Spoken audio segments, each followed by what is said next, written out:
You're listening to Two Hotheads, where activism happens. Welcome, I should say. Welcome, welcome. This is Mike Cann, and we have a lot of news this week, a lot of information coming out to you as it always does on our show on unregularradio.com. And just wanted to kick off the show by giving you a quick rundown of what we're going to be doing today. The big feature, obviously, the one I'm very excited about, is having another candidate for office on the show, third week in a row. Actually, I don't know if Diane Russell can be considered a candidate since she's an elected official. We'll call them politicians, I guess. Third politician, 3 weeks in a row. It's campaign season, and this one is the one that we know from marijuana reform activism. Jodie Emery is running as a member of the Legislative Assembly in her province in British Columbia, Vancouver, British Columbia. And we'll have her on the show. We're going to discuss some of the reasons why she decided to run and how she expects to do in this election, how we can support her. She's somebody that definitely we've been a follower of, a supporter of, someone that we support on this show. She's been on the show several times, so we're very excited to talk to her today. Our telephone number is 617-606-3700. That is a new number for the last few weeks. Make sure you make note and give us a call. We also have Mike Newman just walked in the door here. Destroying everything. Our old show producer. What are you doing, Newman? I'm trying to get my shit together and get the headphones plugged in. I can't seem to do it. Yeah. It's great though. You guys know Newman. How are you, Tomor? How are you? And behind the board today is Tomor. Matt Tomor. Yes, sir. Hello. Do I say your name right? Because I say yeah, you say it fine. I got his name right. Wow. It's good. All right, good. It works. So, we're very excited to have Jodie Emery on the show today, and obviously we also do a lot of news on the show, and we are jam-packed with news. I was thinking that we're gonna kind of stick with the program the way we've been doing with Casey every week. Unfortunately, Casey's actually sick today. She's like deathly ill. Second week in a row. Last week she came in, but this week she wasn't able to. So I got a couple news stories. We're going to try to stick with the way she's done the news, but we might switch it up a little more. As we discussed last week, we discussed a lot of the top journalists on Twitter, and I think we're going to get much more into that with the hashtag MApoli, which is a popular one for mass politics, and talk about some of the top Twitter I don't know what we call them, Twitter accounts on MApoli. I don't even know if I'm saying that right either. It's M-A... Oh, how do we say this, Matt? Do you know? It's MApoli is usually how I hear people. Yeah. All right. So hashtag MApoli. If you don't know what we're talking about, you got to figure it out. You'll check out Mike Cann, Boston. You'll see a lot of my posts on there. So if you go at Mike Cann, Boston... And I know a lot of you guys are already supporters on there or followers on Twitter. You'll see a lot of my hashtags are MApoli, and that's a big one. And also MASEN, S-E-N. That's another one that's it's around the Mass Senate campaign that's going on in Massachusetts right now. A lot of the politicians, a lot of the top journalists, a lot of activists and advocates, and people from the Tea Party to the Occupy movement are all posting on there using that hashtag. And it's kind of a competition to see whose posts end up at the top of the feed. So we're going to get heavily into that coming up on the news. And you might hear some of your favorite or maybe worse Twitter accounts on there, because we're going to quote some of them. Some of them have actually attacked me this week. And it's not all about me. It's really not about me. But... we have this saying that Gregg Housh of Anonymous fame brought to the show, which I think is very appropriate. It's kind of the way I lead my activism. Some people raise their hand. When people raise their hand, we respond, and that's what we're going to do in the news today. And we'll be right back. We're going to take a quick break, play some music. I know Tomor has got unbelievable music today. We heard... just earlier, Rex with one of my favorite acts, my hip-hop acts, Terminology, on that track. Oh, yeah. Yeah, Newman loves You got me into it. Yeah, I Newman love loves Terminology. Should play some of that. Yeah, we should. He's got some really good music. You should go home. Look at him. He's trying to. No one's trying to lobby for music. Yeah. Oh, it's hilarious.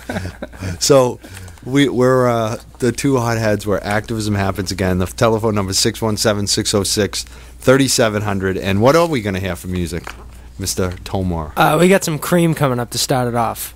Awesome. And then we'll take it from there. Uncensored, unregulated radio. Back live to Hotheads where activism happens. That was Cream.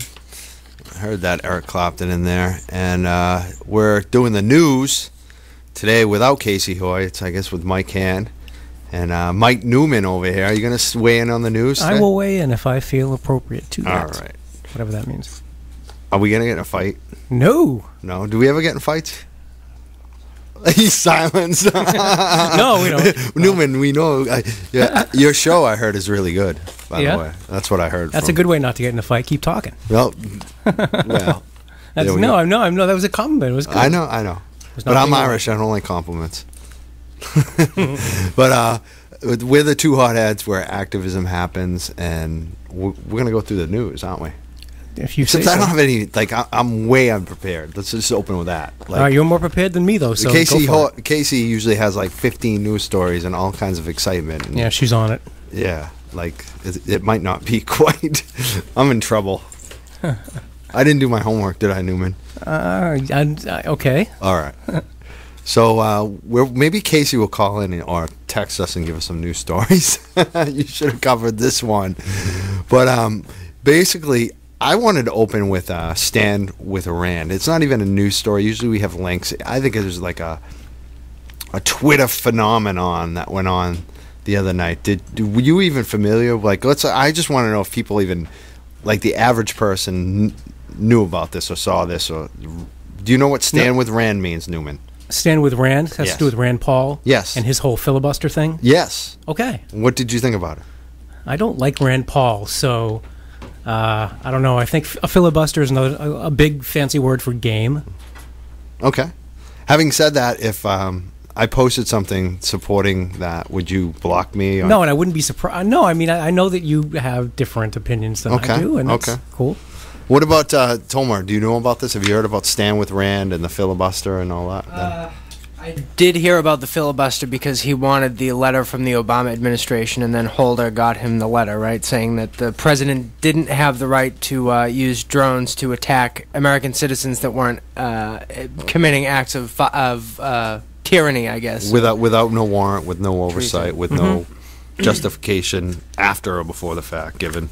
That's basically what it comes down to. Right. And there was a big, it basically went viral on, or whatever you call it, on Twitter, where it was like the top trend for 12 hours he was doing this. Yeah, and he was eating up there and stuff. It was pretty weird. Well, I didn't think it was weird. I was watching it. I thought it was excellent. I was like, wow, I can't shut this shit off. If you actually watched it, it was like, wow, for 12 hours, the U.S. Senate is telling the truth.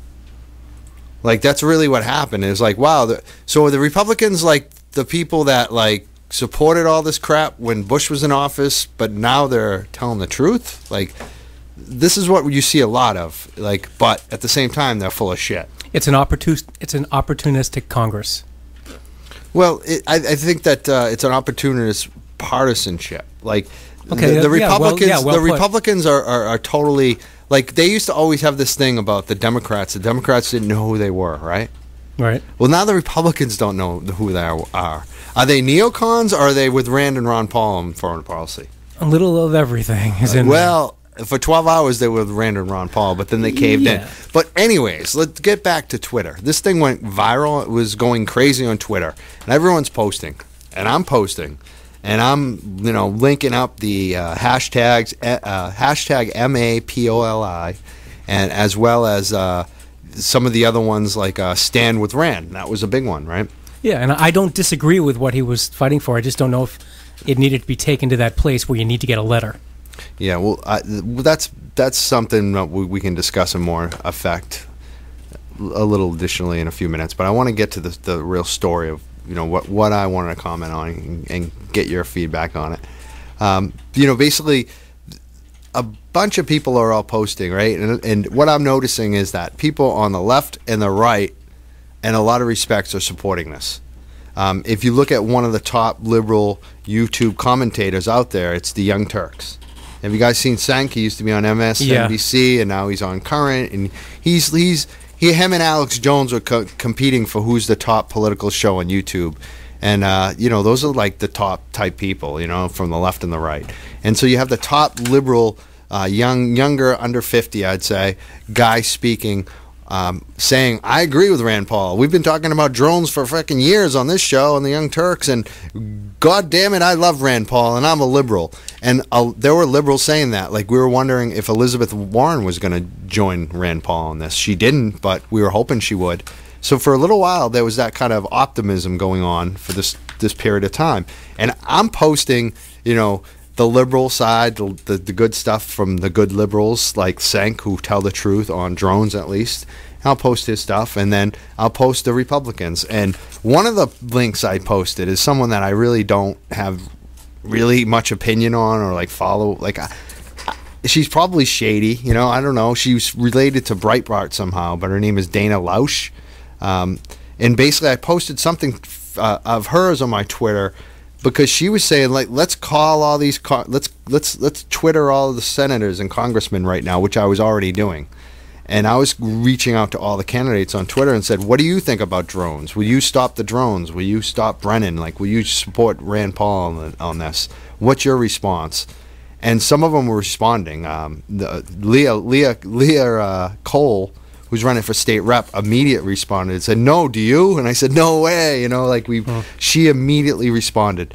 And so what I was posting was to Dana Loesch, like, yeah, check it out. We're already doing it. Support it. Like, look at what people are already doing.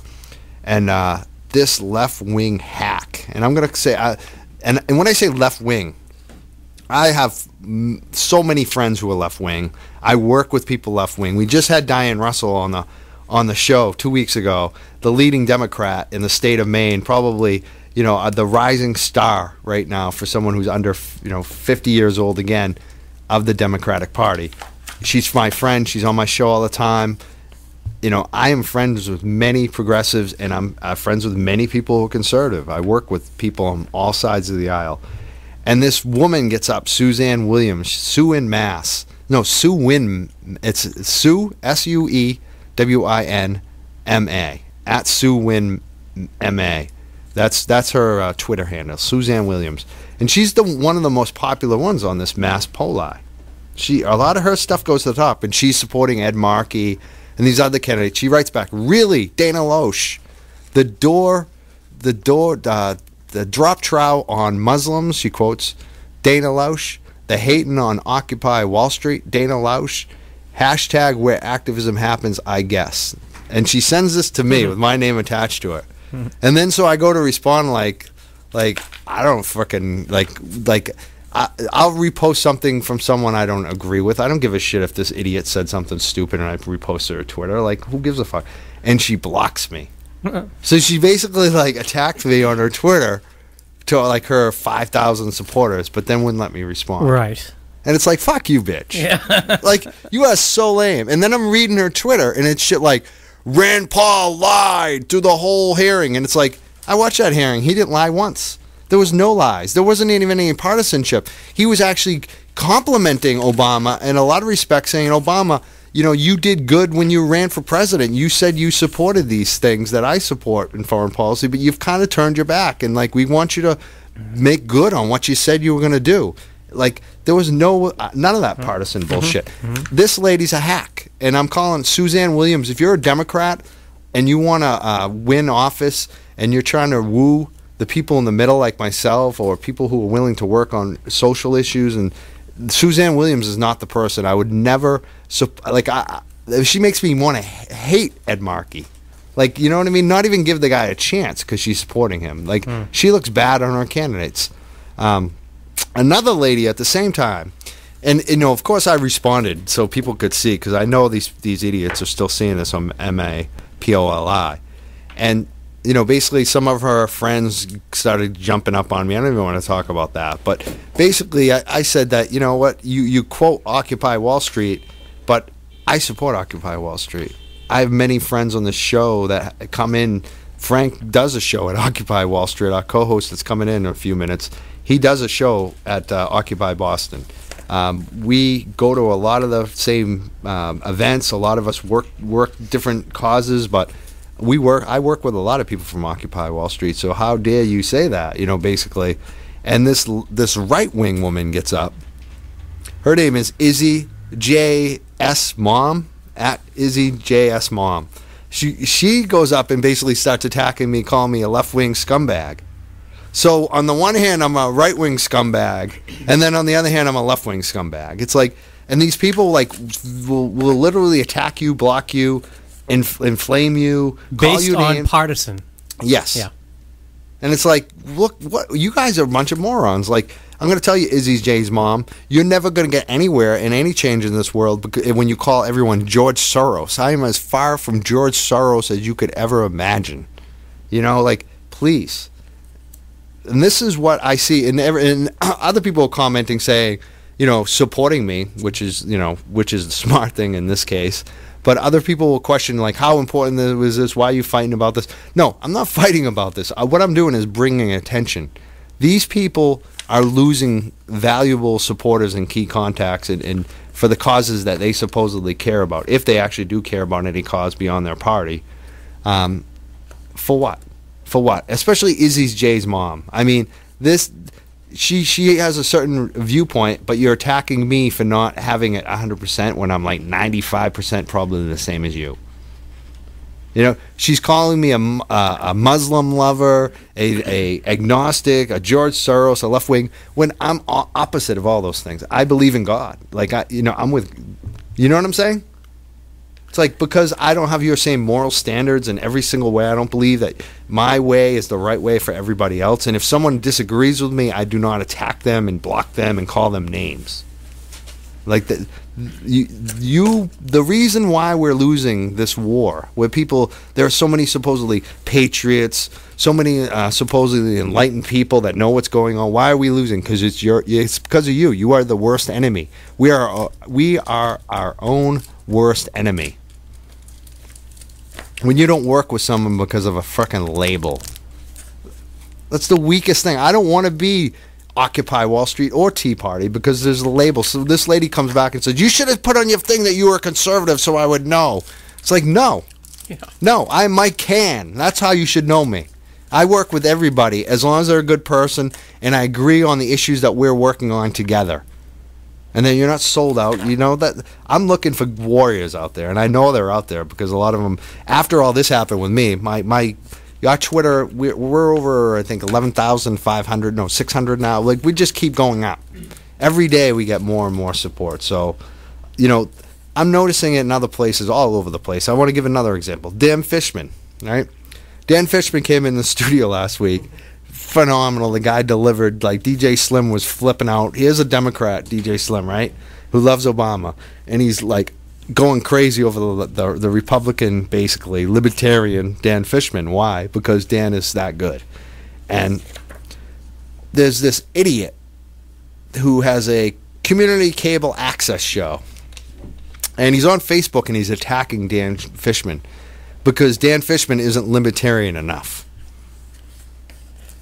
And he's saying, you don't come on my show, you motherfucker. He's really this is what goes for dialogue on Facebook from community cable access hosts. And then he's going after me, calling me a big shot with my show at Unregular because they posted something on that. It's yeah, I'm living in the penthouse, dude. The reason why people are listening to our show is because we're not that. We bring people together from the Occupy movement and the Tea Party, from the libertarian side, from the liberal side. We are covering the stuff that should be covered in the mainstream media that is not. It's not underground. It's ignored. It's the mainstream that is ignored. And that's what our show is. We are the mainstream.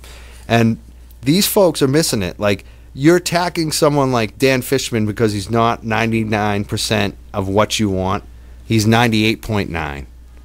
It's you should be collecting signatures for the guy, not attacking him. He's been on your show twice. We need 1,000 more Dan Fishmans. We only have one Dan Fishman. And you're driving the one away. You're saying, you know what, fuck you. It's not what you. Why should Dan Fishman give up work for the next couple months to go after this impossible quest, when his one few supporters, or half of them, are yelling at him because he's not libertarian enough? I mean, I'm sure he's got a nice thick skin. He has to, right? Yeah, but at a certain point, it shouldn't bother him. It's like it's not that it shouldn't bother him. I'm sure it doesn't. Like, for most part, we all play. Like, I see it all the time, and you just shrug it off. You just move on, right? You have to, right? Yeah, but at a certain point, we have to start calling this shit out, and especially the ones that have supporters. Like, I don't know about this cable access guy. He didn't seem like he had anything going on, but. We've had Rob Kauffman on this show for a while now. He's one of the producers. He doesn't, you don't hear him too often on the microphone, but he's got his own show, and it's amazing. And one of the things he does, and I'm calling him an activist. He exposes frauds. I'm going to call it, like, the fraudulent aspects of this world. He exposes it. It's like the opposite of this show. We usually try to bring everyone together and bring everything up, and we're like the cheerleading show of good people and good activism. You don't get on the show unless you're doing some real activism. That's our show. Rob's show is to destroy the worst of what I'm talking about in a lot of respects, and I love that. Mm-hmm. And he just had a couple people on, and one of them, this guy, John Shavlak, he does the same thing to the Emerys. He's a joke. Like, we have, if any of them start to get up a little bit, we have to clobber them, and that's when I want to expose it. Like, Sue Win MA. If you're a Democrat in Massachusetts, this lady is not who you should be supporting. This is why people hate Democrats. The partisan shit that she's spewing. I think that's one of the purposes of what we're doing today. But we should also talk about some of the good people on that, too. Yeah, definitely. I mean, it's equal opportunity. I mean, it's way, like I said, it's just way too based on partisan and labels. I'd rather call it labels, actually. Yeah. You're right. Yeah, but that's the thing. Like, I don't care what someone's label is if they're doing good work. Like, right. Chris Faraone, he's more liberal. I'm more libertarian conservative. I post his stuff all the time because it's awesome. And he does good work. Like, he's doing good work. He supports good causes. We have a lot in common. That's what Izzy J's mom's missing. That's what Suzanne Williams, if they're real people. If they're not just some hack. Yeah, we don't need to be exclusionists, do we? No, it doesn't help us at all. No. This is what's killing us as people. It's like, it's 99% against 1. Why can't we be united about the 75% we agree on? Mm-hmm. That speaks volumes for... if I don't agree with you on abortion, I'm just going to let it go. I don't need to fight you and say, you're not my friend anymore. That's crazy. It is crazy, because if you act like that, well, take a look at the U.S. government. That's what the problem is. And they wonder, and people say, oh, it's the Congress's fault. No, it's our fault. It's totally our fault. We're doing exactly, they're emulating us. Yeah. Well, feedback loop. We should also talk about some other stories, too. We're going related to this whole thing. And this is, again, where I think the Republicans, it's like, what are the Republicans actually doing here? They're obviously playing some politics with this whole thing. The CS Monitor, Christian Science Monitor, csmonitor.com, had a story that says, Rand Paul filibuster, what about civilian drone casualties in Pakistan? And there's a study that Frank Capone actually brought to my attention that's come out recently from NYU and Stanford. And it's basically a bunch of researchers have gotten together, and they've really researched in Pakistan and these other countries what the drones actually do, what the results are. And the results are shown is that it's created more people who hate the U.S. and want to attack us, number one. The other thing it does, which we don't get from our government, is really kind of document how many people have been killed. Who are these people? And some of the numbers, it's 2,562 to 3,325 people in Pakistan have been killed with drones. Civilians? 474 to 881 were civilians. So there's a lot, at least 500 people dead who aren't criminals, who aren't at war with the United States, if not more. I mean, who really knows, and then the number that kills me is 176 were children. is anybody fighting to say that that's collateral damage? Because that's what they call it. Yeah, that's exactly what the President of the United States calls it. I understand that. I don't like it, though. Yeah, I don't like any of it. Like, I think and even the drones issue, you could say the same thing. Like, why are we just focusing on drones? Like, our foreign policy is just crazy. I believe that there are much better ways. I would hope so. I really would. And I think that the big thing about the drones, too, that bother me is that there's no information. Like, we drop these drones on people, and we don't really know what's going on. Like, the government comes back. The only thing we got when they killed that the kid in Yemen, I can't even say the country. Can you say Yemen? Yeah. Yemen is that the White House put out a response to the press secretary that said the kid should have had a better father. That was their only explanation of why they killed that 16-year-old, is that the kid should have had a better father. I mean, it's not his choice to associate with a man who's his father. And his father was just killed. Yeah, right. So yeah. Well, I mean, that's pretty cold. It is cold. Yeah. I mean, I'm glad that they even said that, though. Like, that's what, for me, a lot of this is about information. Like, I think that people don't, we don't get the information, and that they cover it up, and we don't have the discussions that we should have in this country. There's also a new story. It's not even out yet, but I want to talk about it anyways. Says Valerie Vandepan has a new story coming out. I believe this week in the Phoenix is going to be on medical marijuana, and specifically something that started on this show. And you could say the story started on the show, literally. There was some question. Mass Medical Society has made some statements and local media about medical marijuana, and specifically a lot of different things about regulations and rules. And one of the things they were commenting on were medibles.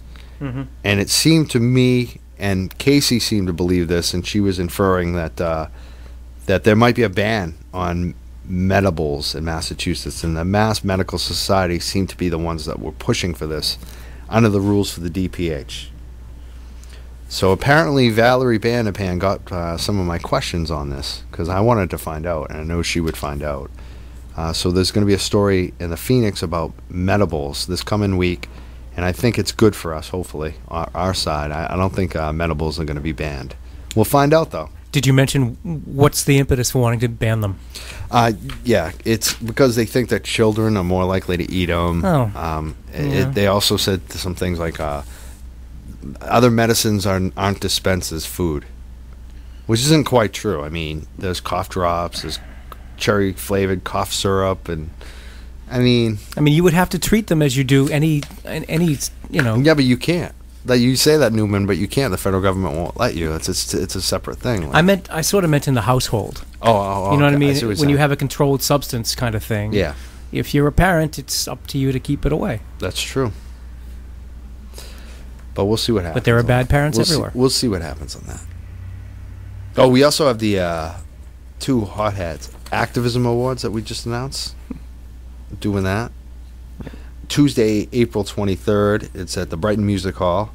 We got some announcements on the bands. We got Joe Mariah and the White Trash All-Stars. Michael Spaulding and Solo Sax. Heather Mack's going to be performing at it. So we'll have some more announcement too.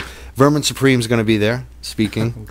Oh, God. Gregg Housh from Anonymous is going to be there speaking. The King of Pot. Dan Fishman for U.S. Senate will be speaking. Who else? Dexter. Mm-hmm. We got quite a few names that will be there giving out awards and saying some words. Some politicians. Mm-hmm. Some media. Going to be an exciting night. Make sure you check that out. There's also a poll on our Facebook group about it. We had more news stories, but I think we got it out. For that Brighton Music Hall show, you probably ought to get there early, or else you won't be able to park close. Right, Mike? Oh, yeah. You got to get there early. Yeah. That happened to somebody I know.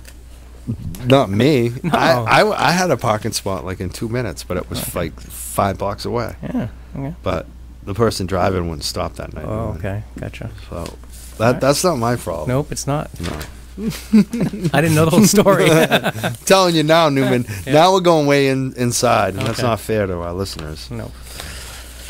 Newman, 617-606-3700. Let's comment on the stories. What do you think about the drone issue, Newman? Like, do you have any viewpoints on this? I mean, we live in a time where sometimes what seems like a crazy thing is necessary, but how do you know, though? How do you know they're telling you the truth? I know you don't. I mean, there's been an awful lot of deceit all over the place, both sides. I don't trust the government to make those decisions. I don't know. I mean, you can't blindly trust anybody or any organization. Do you, Tomor? Do you trust the government when they use lethal force to decide when to use it, when not to? If not them, who? I think we've all become very desensitized to it because, to be perfectly honest, I'm not saying I'm a draft supporter, but I think there's not a draft less of our politicians have ever served in any kind of military. No, I agree. That is whatsoever. so pertinent. It's like people don't actually see it. They don't actually, and when they do, it's desensitized. Yeah, they should feel it. We're so separated. Unless you know somebody, your neighbor, your friend, your cousin, whatever, that's in the military, it's very far away from us. As much as we don't want to admit it, and I'll just leave it at this, it's the people in our government now are part of an aristocracy. I mean, there is an aristocracy in this country. No doubt about it. I hate to agree with you, but I do. It's too bad. And I mean, it's everything that the Civil War was fought for. I mean, that's what was going on down south. And it's sort of like now we've sort of, 150 years later, even more, 160 years later, I think, we've reached that point now where the powerful are staying powerful and their kids are becoming powerful, and we start seeing more and more political families in this country, and politicians now can start careers as politicians and hand it down to their family. Politics is a family business now. Not supposed to be that way. Indeed. So there you go. 617-606-3700. I think that is the news for this week. Thought we had something else too, but I think that is it. Why don't we take a break and we'll come back. We'll talk to Jodie Emery from Vancouver, running for office. She's running for to be a member of the Legislative Assembly, and we hope she wins, and we want you to support her. You'll find out why in a minute if you don't know. UnregularRadio.com.